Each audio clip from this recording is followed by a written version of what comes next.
Quero também aproveitar também pedir a licença de vocês para cumprimentar os meus amigos aqui da internet. Hoje nós estamos tratando a respeito, neste último domingo da série de domingos especiais, a respeito dos sinais do fim. Então, o que são esses sinais do fim? São basicamente os eventos ou quaisquer outras circunstâncias que caracterizam um evento em geral, que é a segunda vinda de Jesus. Do ponto de vista desde o Antigo Testamento, nós temos uma expressão básica chamada o Dia do Senhor. Nós temos uma expressão chamada o Dia do Senhor. Às vezes, ela se refere ao sábado, quando ela é entendida literalmente. Agora, em outros momentos, essa mesma expressão, ela se refere a um evento apocalíptico. E lembrem-se que, pelo fato de ser um evento apocalíptico, não significa que a palavra em si significa catástrofe ou tragédia, mas literalmente significa que é um evento específico, em uma época específica. Assim como aconteceu a primeira vinda de Jesus, ela foi um evento apocalíptico, profetizado em praticamente quase todos os profetas do Antigo Testamento tinham pelo menos uma menção a esse evento. E em todos os livros nós encontramos alguma relação indireta com isso. Principalmente quando as mães davam nomes a seus filhos, na esperança de que essa criança fosse o Messias prometido. Então, o Dia do Senhor, agora no Novo Testamento, nem sempre se refere só ao sábado. Às vezes pode estar se referindo também ao momento em que Jesus retorna para buscar os seus, para punir aqueles que perseguiram o seu povo. E principalmente aqueles que rejeitaram Jesus, mesmo tendo evidências de que ele era o Messias, mesmo que o Evangelho tenha sido pregado. Inclusive, nos próximos textos bíblicos nós estaremos tendo um pouco dessa noção aí, de como Deus vai punir aqueles que rejeitaram a Jesus. Só que esse tipo de castigo não é sem mais nem menos. É algo que já foi avisado há milênios que iria acontecer. É praticamente um resultado natural, é a consequência natural dos atos dos seres humanos. Por isso vamos dar continuidade aqui. O que a Bíblia então revela sobre o nosso futuro? É importante nós lembrarmos que as profecias bíblicas, elas não foram dadas para satisfazer a curiosidade, muito menos simplesmente para saber o futuro, da forma simples como essa frase está escrita aí. Não é apenas para ter conhecimento do futuro, mas é porque está querendo dar a entender que Deus sabe de todas as coisas. E que, sabendo de todas as coisas, inclusive a respeito da nossa vida, Ele ainda proporciona graça, proporciona misericórdia. Que deseja que todos sejam o quê? Salvos. Se tem uma coisa que nós deveríamos nos preocupar e se interessar, a primeira coisa é a nossa salvação. Primeira coisa. A segunda coisa com a qual nós devemos nos preocupar, depois que nós estamos preocupados com a nossa salvação e que ela já nos é dada, é com a salvação de outras pessoas. Se possível, todas as pessoas com as quais a gente entra em contato, pelo fato de conhecermos a verdade que Deus deseja que todas as pessoas sejam salvas, é que nós devemos ser um canal, um agente de transmissão ou pessoas que compartilham uma mensagem específica, e essa é a mensagem de salvação. Então, Deus revela a respeito do futuro, não apenas por questão de curiosidade, mas porque existem questões importantes no futuro, e essas questões elas afetam, influenciam a nossa decisão em relação à salvação. A questão do sábado, que vimos semana passada, é um desses assuntos aí. Então existem no futuro situações relacionadas ao sábado.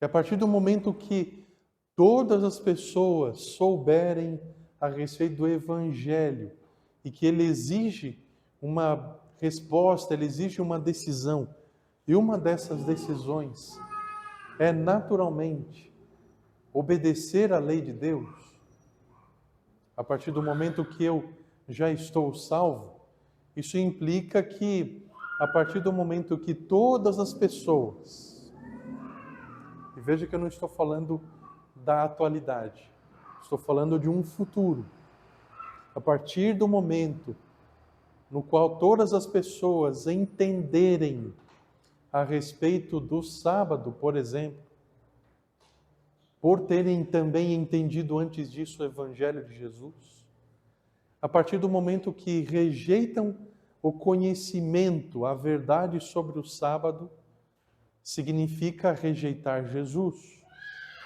e vice-versa. Então, saber o futuro do ponto de vista da Bíblia é importante também. Em Mateus 24, verso 30, em relação ao dia do Senhor, no sentido da segunda vinda de Jesus, nós lemos assim: aparecerá no céu o sinal do Filho do Homem, e todas as nações da terra se lamentarão. Eu gostaria que vocês guardassem essa expressão aqui, ó. E todas as nações, tá? Guardem essa expressão aqui. Então, se lamentarão e verão o Filho do Homem vindo nas nuvens do céu, com poder e grande glória. Mateus 24, 30. É de conhecimento de muitos brasileiros a respeito de um indivíduo que afirma ser Cristo, tem um título semelhante a esse. Acho que a irmã já deve ter se lembrado quem é. E a interpretação dele, disso daqui, é que as pessoas todas da terra, toda a população da terra poderá vê-lo, ou poderia vê-lo, isso no contexto dos anos 90, através de transmissão de TV. Esse é o entendimento dele, nos anos 90, em relação a isso. Mas aqui está dizendo que o Filho do Homem estará vindo aonde? Nas nuvens do céu. Percebam que a partir do momento que a gente faz divisão de frases na Bíblia, e eu não estou falando de isolar textos, quando nós consideramos certos detalhes, nós temos que parar para perceber isso aqui, nós não somos enganados tão facilmente em relação a certas situações. Além desse texto aqui, nós temos outro semelhante que é 1 aos Tessalonicenses, capítulo 4, versos 13 a 17. E este texto fala algo semelhante a isso. Além de falar sobre arrebatamento, né, fala sobre a ressurreição dos mortos, a transformação daqueles que estão vivos, e ambos os grupos, eles são reunidos, e acontece o quê? Eles são arrebatados naquele momento. E eles se encontram com o Salvador aonde? Nos ares. Em 1 Tessalonicenses 4:17, nos ares. Mateus 24:30, nas nuvens. É a mesma coisa. Percebam como é importante, desde já como uma conclusão prévia, que não é só interessante saber o futuro. É importante conhecer aquilo que a Bíblia apresenta a respeito disso, por quê? Nós vamos ver logo mais. Tá? Além desse texto aqui, lembram que eu pedi para vocês lembrarem dessa expressão, todas as nações. Mateus 28, verso 19. Portanto, ide, fazei discípulos de todas as nações. Vejam aqui, todas as nações da terra se lamentarão. Mas antes disso, Jesus pede que façamos discípulos de onde? Das nações.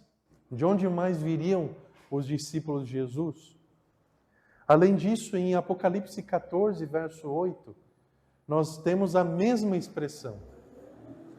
Caiu Babilônia, e deu de beber o quê? Do seu vinho a todas as nações. O que é esse vinho?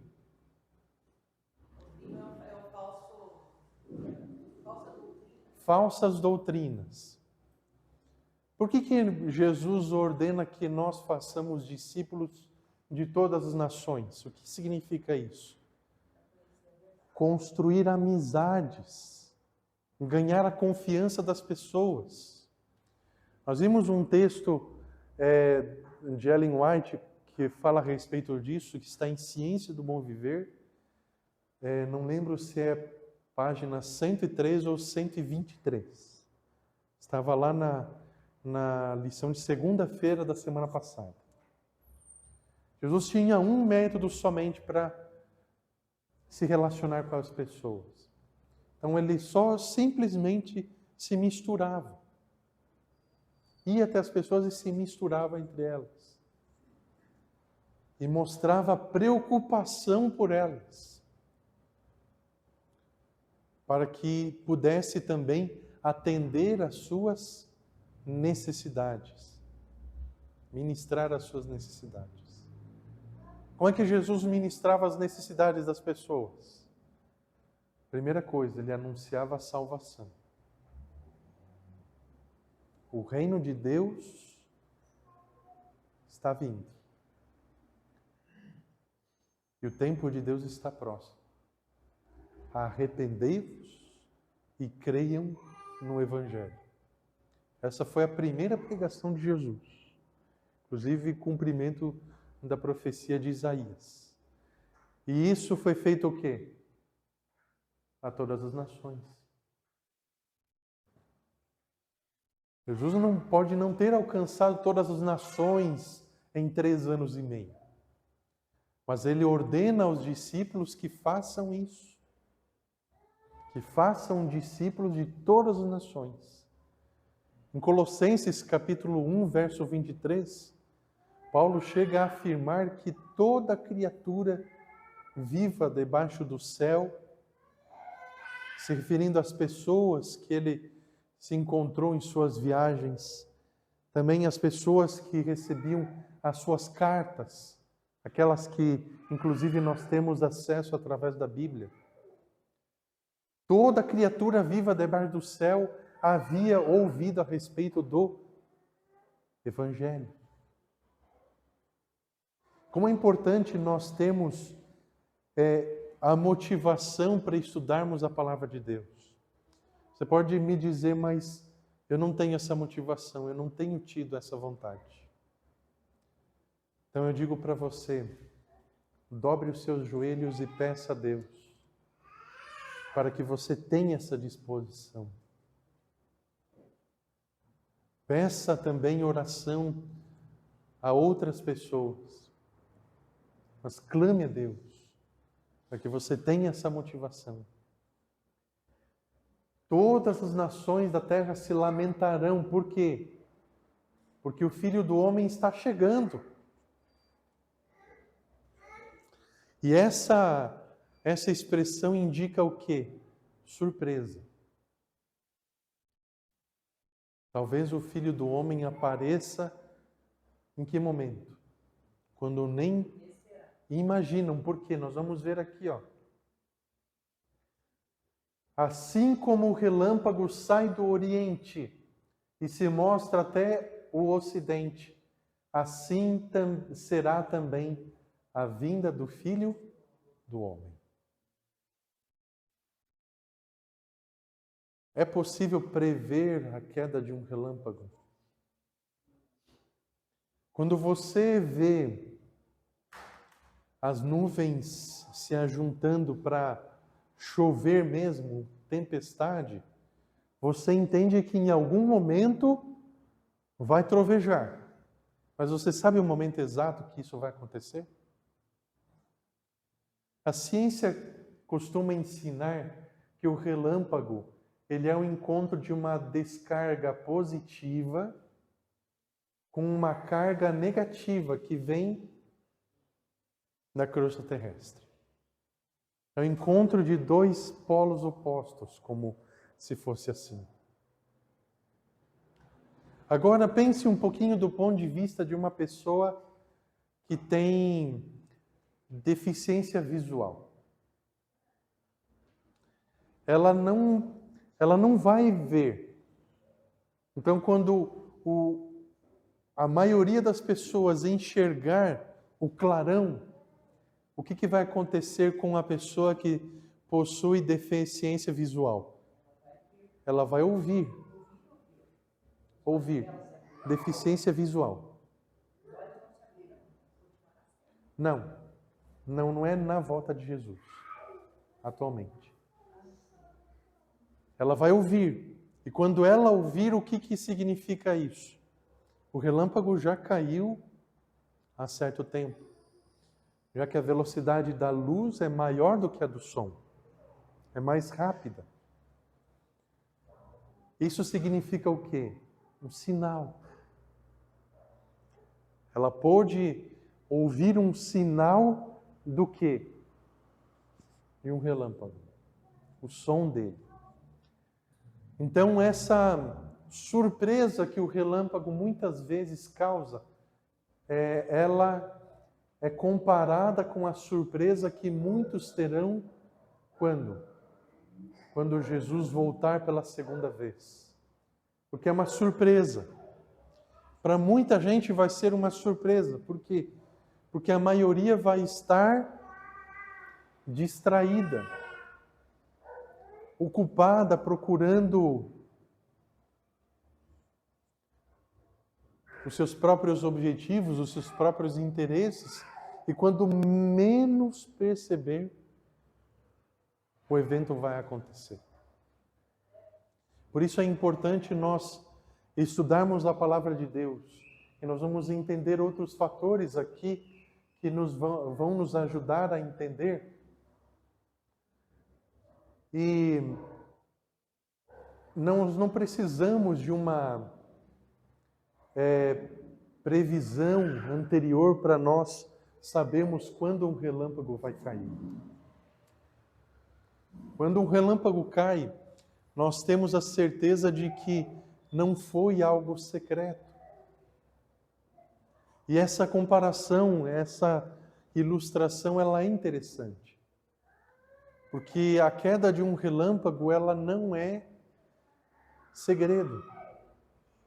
Se alguém não pode ver, talvez possa ouvir. Não tem como ficar em segredo.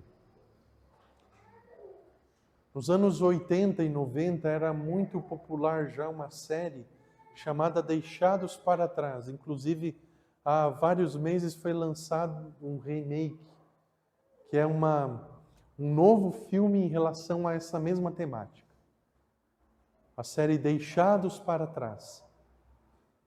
Mesmo que seja um novo título, a essência é basicamente a mesma coisa. Todo mundo vai seguindo a sua vida normalmente, quando de repente, um monte de gente desaparece. Fica só as roupas lá, carros desgovernados, aviões caindo e causando desastres na Terra. Isso indica o quê? Que não houve orientação, não houve ensinamento. Indica também que Deus não interfere na história, de repente acontecem situações nem mais nem menos. Indica a não crença numa segunda vinda de Jesus de forma universal, pessoal, visível, audível. Como se a maioria de nós estivéssemos o quê? Sozinhos. Até lá no fundo dessa narrativa, existe lá um pensamento, não, talvez exista um propósito para a nossa vida, mas qual propósito é esse? Então, do ponto de vista de quem assiste a série ou lê o livro e não estuda a palavra de Deus, ou a estuda isolando versos, como por exemplo aqueles de Mateus capítulo 24, estarão dois no campo, um será levado, outro deixado, duas no moinho, uma será levada, outra deixada. Textos como esses são isolados do seu contexto para favorecer uma ideia. E isso não significa que o arrebatamento não seja bíblico. Mas o que não é bíblico é que ele é o quê? Secreto. Quando que vai acontecer o arrebatamento? Quando Cristo volta, ressuscita os mortos e transforma os vivos, e reúne os dois grupos e eles são arrebatados e ele está junto com eles aonde? Nas nuvens. Nas nuvens, é importante lembrar disso. Ele estará nas nuvens. Ele não desce, ele não pisa aqui. Por quê? Porque ele já fez isso. Quando ele voltar pela segunda vez, vai ser para fazer o quê? Para buscar. Simplesmente para buscar aqueles que são salvos e também punir os transgressores que insistiram numa vida de pecado até o fim. Então não existe nada de secreto. Agora, essas duas perguntas são importantes. E muita gente acaba se enganando com esses elementos aqui. Afinal de contas, existem evidências a respeito da segunda vinda de Jesus? Olha só. Mateus 24, versos 35 e 36. Quanto ao dia e à hora, o quê? Ninguém sabe. Ninguém sabe. E o texto podia parar aqui, né? Ninguém sabe, né? Ponto aqui. Mas o texto continua. E tem uma razão específica para o texto continuar aqui. Ó, nem os anjos dos céus, nem o Filho. Por que essa parte aqui é necessária se aqui está dizendo ninguém sabe? Mas veja só o que nós temos aqui. Nós temos uma exceção à regra. Então ninguém sabe, senão o Pai. Ninguém sabe, senão o Pai. Ninguém. E inclusive especifica quem que não sabe. Os anjos e nem o Filho. E alguns utilizam essa expressão aqui para querer dizer que Jesus até hoje não sabe o dia da sua vinda. Até hoje. Só que tem uma questão aqui. Se Jesus não sabe o dia da sua vinda até hoje, como que ele vai saber o momento certo em que deve voltar? É evidente que ele só poderá voltar após o momento que ele concluir o quê? Alguém sabe aqui o que Jesus está fazendo agora, neste exato momento?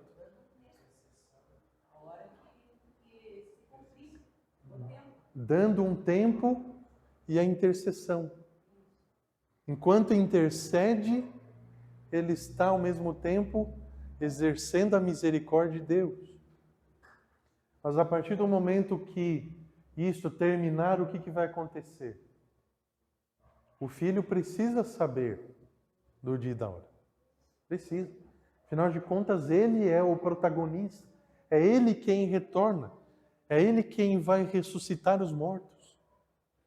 Então é lógico que ele sabe. A questão é que muitos argumentam que aqui, no contexto de Mateus 24, que este aqui é parte do sermão profético de Jesus, Jesus está querendo dizer que enquanto ser humano, aí ele está falando na terceira pessoa, é lógico que aqui ele não sabe.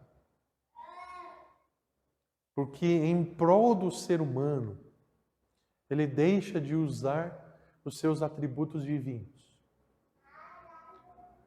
Eu não quero dizer que ele perdeu os seus atributos, mas que ele deixa de usar os seus atributos. Então, enquanto ser humano, enquanto ele está pregando o seu sermão profético, ele ainda não sabe. Somente o Pai sabe. Mas a partir do momento em que ele retorna ao céu, é lógico que ele sabe o momento. Agora, o mais importante da declaração desse verso aqui não é isso. Não é essa exceção, não é quem não sabe. É isto aqui, ó. Quanto ao dia e à hora. Este é o cerne, este é o ponto alto desse texto. Justamente porque na atualidade existem pessoas que tentam apresentar o quê? Tempo.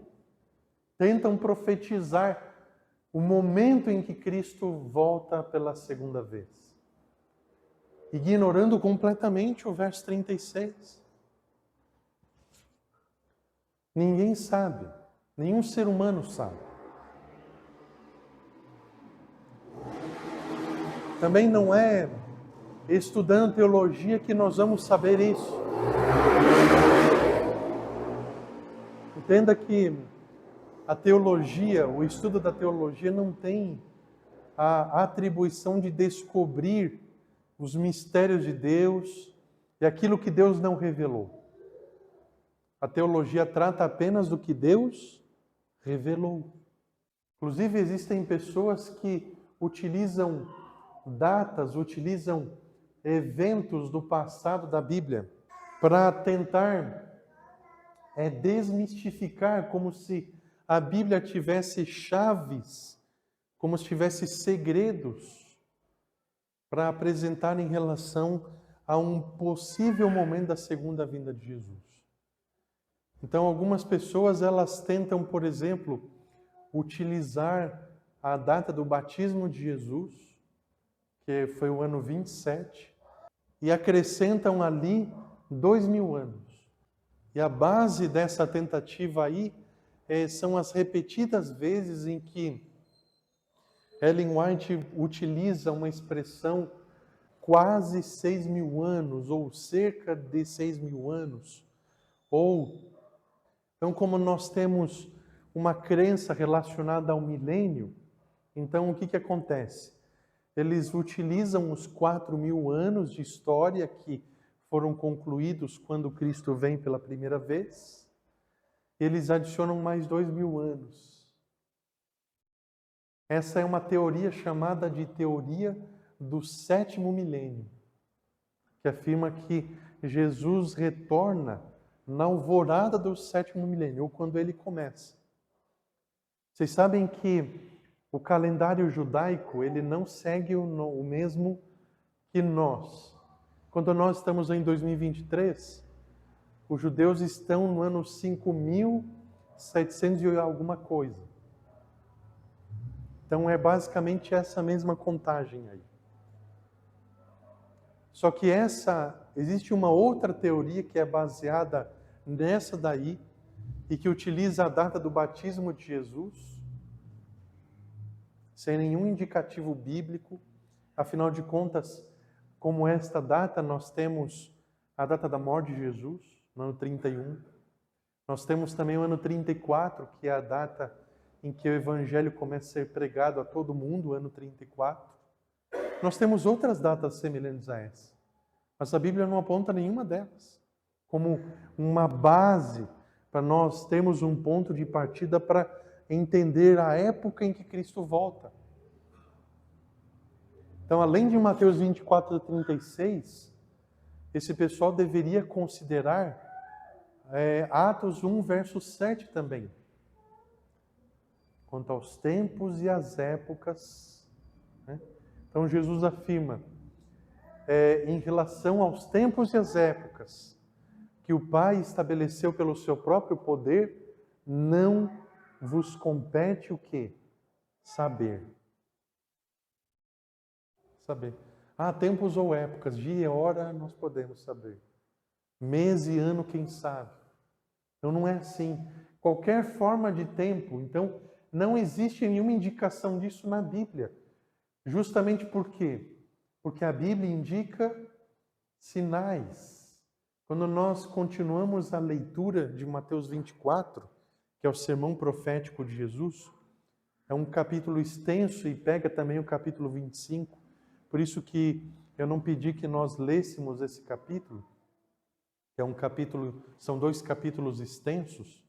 Então nós podemos considerar que 2/3 desses 2 capítulos falam sobre preparação. E apenas 1/3 fala sobre os sinais. Agora, nenhuma parte desses capítulos indica o momento da segunda vinda de Jesus. E também nenhum outro texto da Bíblia indica. Afinal de contas, se houvesse uma data em algum lugar da Bíblia, e se fosse possível determiná-la, mesmo que através de cálculos matemáticos, por que Deus nos daria sinais? Para quê? Se nós temos a data. E se eu se eu sei a data que Jesus volta, por que eu preciso me preparar? Quando estiver faltando ali uns 2 ou 3 anos, eu começo a pensar. Aí eu começo a planejar. A partir do momento que nós sabemos de uma data como essa, se nós a soubéssemos com 10 anos de antecedência, não, falta muito tempo ainda. Eu vou aproveitar. Vamos aproveitar. Vamos viver. Esse texto está querendo nos chamar a nossa atenção, inclusive para a brevidade da nossa vida. Justamente porque esses sinais, acontecem em diferentes âmbitos da humanidade. Como, por exemplo, sinais no mundo físico. Mateus 24, 7, Lucas 21, 25. Haverá terremotos em vários lugares. As nações estarão em angústia e perplexidade. Então, desde o século XIX, tem acontecido 41 grandes terremotos, causando pouco mais de 350 mil mortos. Agora, no século XX, houve mais de 100 grandes terremotos, provocando a morte de 2 milhões de pessoas. Sem contar com as 2 guerras mundiais. Cerca de 2 milhões de pessoas. Além disso, em 2005, a incidência da temperatura, ela tem demonstrado que ela tem aumentado. Em 2005, aconteceu a temperatura mais alta dos últimos 100 anos até então. Então, em 2005, ocorreram centenas de desastres naturais. Foram 668 inundações, 89 tornados ou furacões, 22 secas e vários outros também. E isso acabou ceifando 154 milhões de pessoas, de diferentes maneiras. O aumento de temperatura então tem ocasionado desastres pelo mundo todo. Agora nós temos outros tipos de sinais, como por exemplo entre países, entre diferentes países. Mateus 24, 6, 7, vocês ouvirão falar de guerras e rumores de guerras. Nação se levantará contra nação e reino contra reino. Só nesse instante que nós estamos aqui, pelo mundo nós temos 2 guerras consecutivas acontecendo. Só nesse momento. Só que isso aqui é um sinal. É um sinal. E sinal indica que alguma coisa vai acontecer. Não é uma profecia. Não se trata de uma profecia definitiva, que deixa claro, mas sinal de que a época de um acontecimento importante está chegando, está próximo. Mas esse texto aqui está querendo dizer o quê? Aumento na incidência desses sinais. Terremotos cada vez mais frequentes. Guerras cada vez mais frequentes. E em maior intensidade. Além disso, nós temos outros sinais. Nós temos, por exemplo, uma outra forma de guerra que é o terrorismo. Quem é que se lembra do antraz? Uma substância que era às vezes entregue a pessoas em um envelope, em 2003. É um tipo de guerra, é um formato de guerra, através do terrorismo. São sinais, isso tem se intensificado. Além disso, nos relacionamentos entre as pessoas, nós temos visto sinais e também outras situações. Mateus 24, 7 e Lucas 21, verso 11. Haverá fomes e epidemias em vários lugares. Nós saímos de uma, inclusive, há muito pouco tempo. Ela não é a primeira.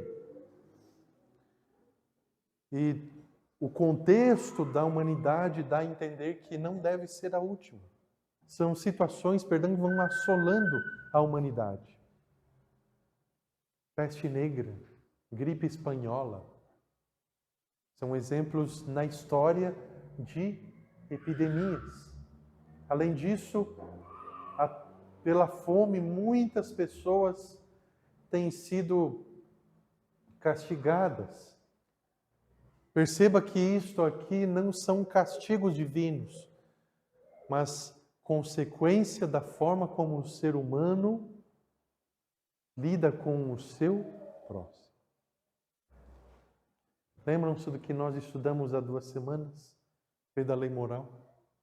Se eu digo que eu amo a Deus, mas odeio uma pessoa, tem alguma coisa errada com esse amor a Deus aí. De forma que se você odeia uma pessoa, você também odeia Deus. Primeiramente porque Deus é o Criador de todas as pessoas. Então você só vai realmente demonstrar que ama a Deus a partir do momento que você também demonstra amor pelas pessoas. Mas situações como essas demonstram que o amor está praticamente extinto. Principalmente quando nós vemos toneladas de alimentos sendo descartados todos os dias. Enquanto isso, a cada 7 segundos ou menos, uma criança com menos de 10 anos morre de fome.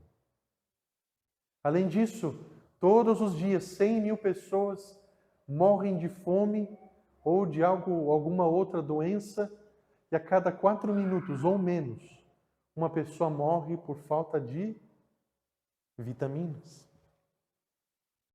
Em 2011, nós estamos em 2023, o número de pessoas com carências alimentares passa de 815 para 840 milhões. Lembrem-se que isso aqui é 2011.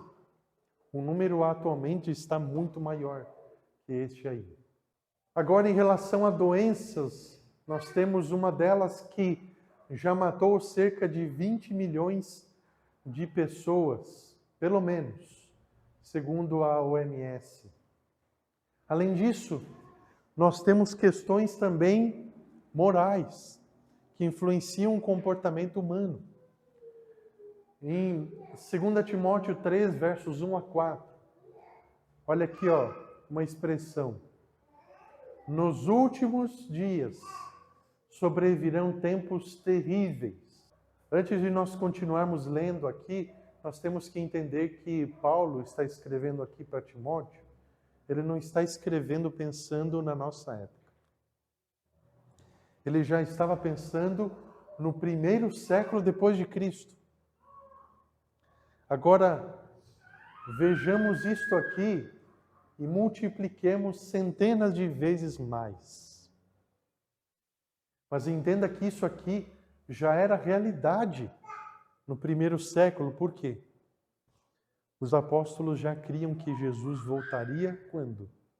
Em 2023? Eles criam que Jesus voltaria na época deles. Por isso que eles usavam expressões como essas, últimos dias, o dia do Senhor, porque eles criam que a volta de Jesus era iminente. Não significava que eles sabiam quando ia acontecer, mas eles acreditavam que ia acontecer naquela época.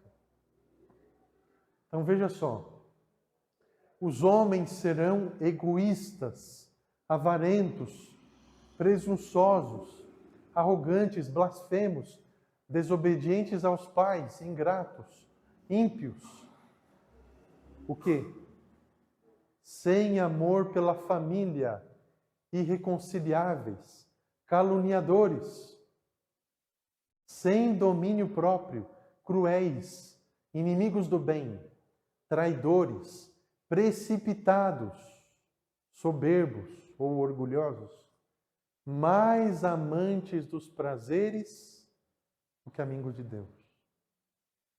Só que quando ele continua aqui no verso 5, nesse mesmo texto, ele afirma que geralmente essas pessoas aí, elas têm a aparência de piedade.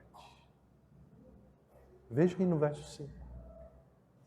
2 Timóteo capítulo 3. Tendo aparência de piedade, e não só tendo aparência de piedade, mas também negando a eficácia dela. O que Paulo está querendo dizer com isso? É justamente o que nós vamos ver aqui a partir desse momento. Pois aparecerão falsos cristos e falsos profetas que realizarão grandes sinais e maravilhas para, se possível, enganar até os eleitos. Olha só a intensidade desse sinal. Enganos para fazer com que, se possível, os próprios eleitos de Deus caiam no engano. Mas entenda que essa expressão aqui, se possível, ela deixa claro que é apenas uma possibilidade. Afinal de contas, todos temos livre-arbítrio para isso. Não significa que vai acontecer de qualquer jeito. Não tem significado. Mas a intensidade dos enganos doutrinários, ela vai alcançar um ponto que, se possível, é para enganar até os eleitos. Então, nesse sentido aqui, nós vamos entendendo um pouco melhor do que significa ensinar falsas doutrinas às pessoas. Isso provoca descrédito na palavra de Deus. Isso faz com que as pessoas achem que tudo quanto é igreja está tentando enganar, está tentando roubar o meu dinheiro. Quando eles ficam ensinando esse negócio aí de dízimo e oferta. Porque as pessoas já foram tão enganadas, ou até mesmo desenganadas, ou iludidas, que chegam a entender que é tudo farinha do mesmo saco. As pessoas não suportam a presença de um pastor, de um padre, porque acreditam que eles usarão algum tipo de estratégia para enganar. Isso já tem acontecido tanto no aspecto moral que até mesmo quando nós ligamos a TV e passamos pelos canais ou acessamos canais do YouTube e vemos todo tipo de ensinamento doutrinário, nós percebemos todo tipo de engano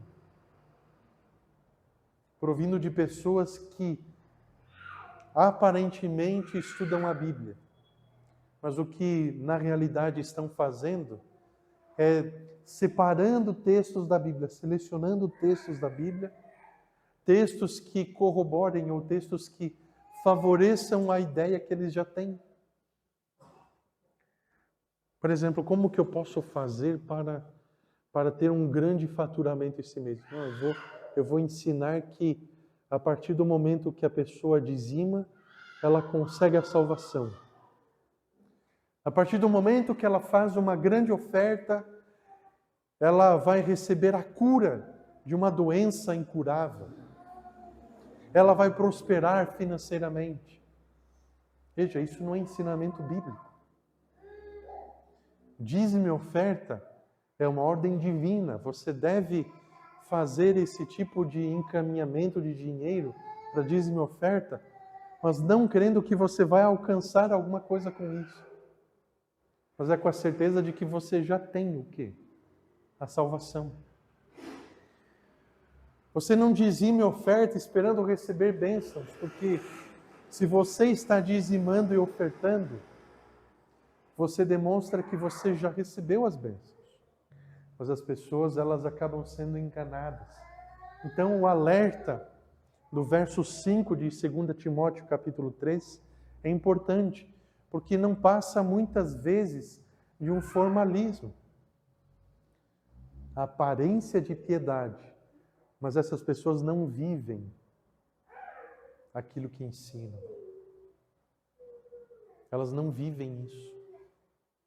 É isso que significa ter uma vida cristã de faz de conta, mas essa vida não transforma o seu coração. São sinais no mundo religioso. Então Jesus prometeu que viria uma primeira vez e veio. Prometeu que iria dar sua vida e cumpriu. Ele prometeu que iria ressuscitar e ressuscitou no terceiro dia. Antes de subir ao céu, ele também disse que voltaria. Que outras evidências mais nós precisamos de que para crer que ele voltará uma segunda vez?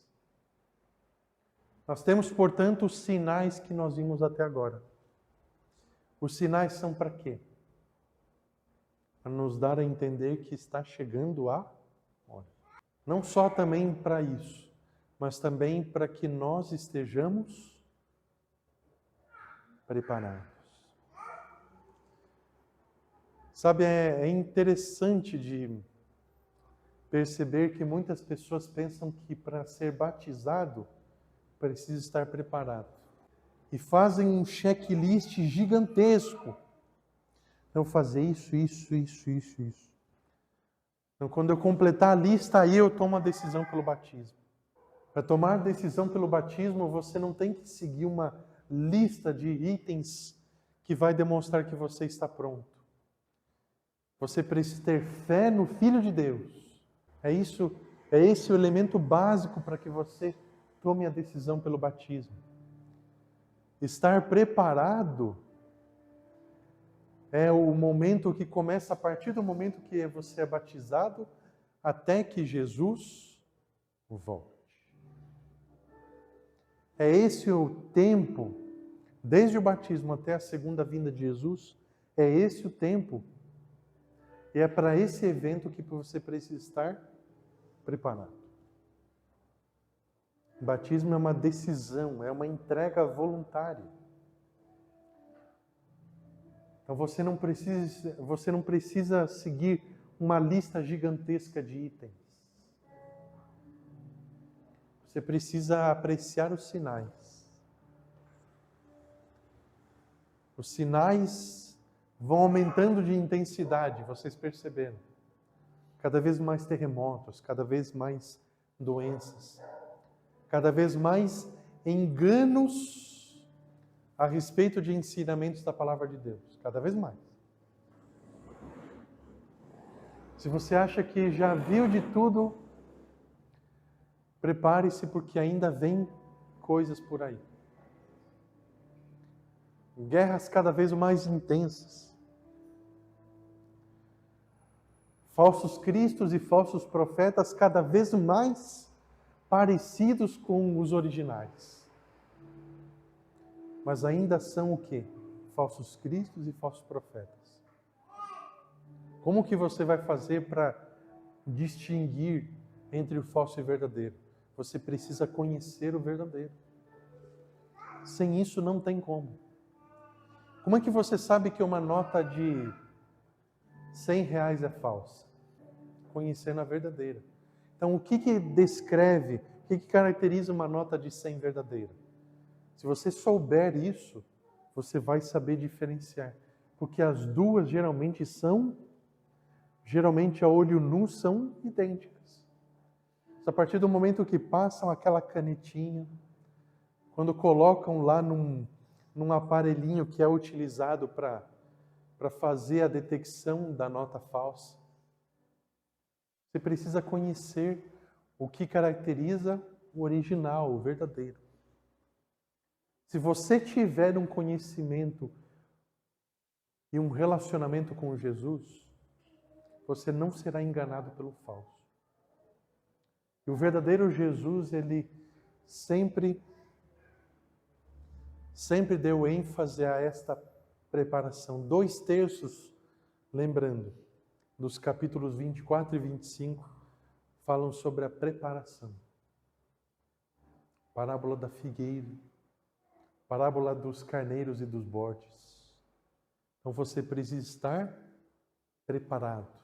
Não para ser batizado. Que para ser batizado você tem que ter fé viva no Filho de Deus.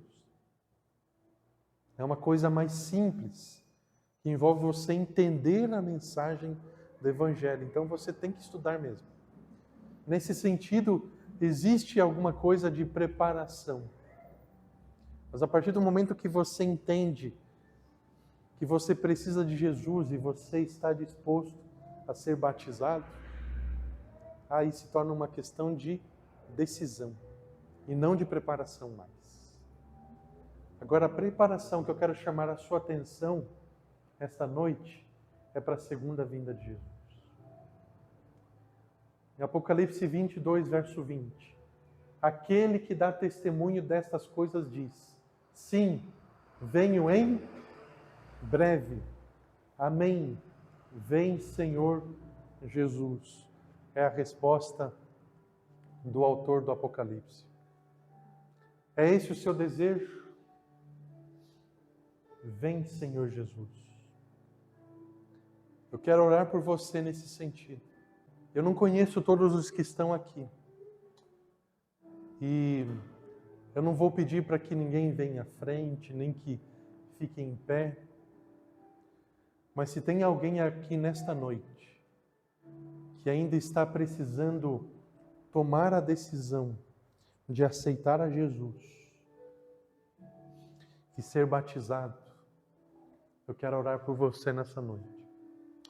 Ou talvez você conheça alguém que faz tempo que está adiando essa decisão. Eu quero orar por essas pessoas mais uma vez. mas principalmente para que essa decisão sendo tomada, aconteça uma preparação para a segunda vinda de Jesus. Esses são os sinais. Jesus não deu ênfase aos sinais para que a gente ficasse com medo. Ele dá ênfase à preparação. Você tem que estar pronto. E para estar pronto para o dia da segunda vinda de Jesus, você precisa ser batizado, se você ainda não foi. Esta oração que eu quero fazer com vocês neste momento. Obrigado, querido Deus, porque nós podemos estudar a Tua Palavra durante esta série especial. Temos estudado diferentes assuntos e nós te agradecemos porque a Tua Palavra nos orienta com tudo aquilo que nós precisamos. Nós queremos pedir ao Senhor que o Senhor esteja ao nosso lado. Esta semana, durante toda a nossa vida, e que aquilo que nós estudamos ao longo destas semanas não seja em vão para nós. Pedimos ao Senhor que a nossa presença aqui durante essas noites para estudarmos a palavra, que isso não tenha sido, Senhor, uma perda de tempo, mas que possa de fato contribuir para a decisão mais importante da nossa vida, que é estar ao lado de Jesus e receber o seu sangue. Eu quero pedir ao Senhor especialmente por aquelas pessoas que já estiveram aqui e hoje não estão, e que elas possam voltar à nossa convivência. Que elas possam receber o Teu sangue, que o Espírito Santo continue apelando aos seus corações. Também, Senhor, quero pedir que o Senhor confirme mais uma vez, renove a aliança Tua conosco nesta noite. Especialmente se tem alguém aqui que ainda não recebeu o batismo e precisa ser batizado. Que essa decisão seja tomada o mais breve possível. Que o Senhor fique conosco, abençoe-nos e que estejamos todos preparados para o momento em que o Senhor estiver voltando nas nuvens do céu. Eu peço ao Senhor em nome do Senhor Jesus. Amém.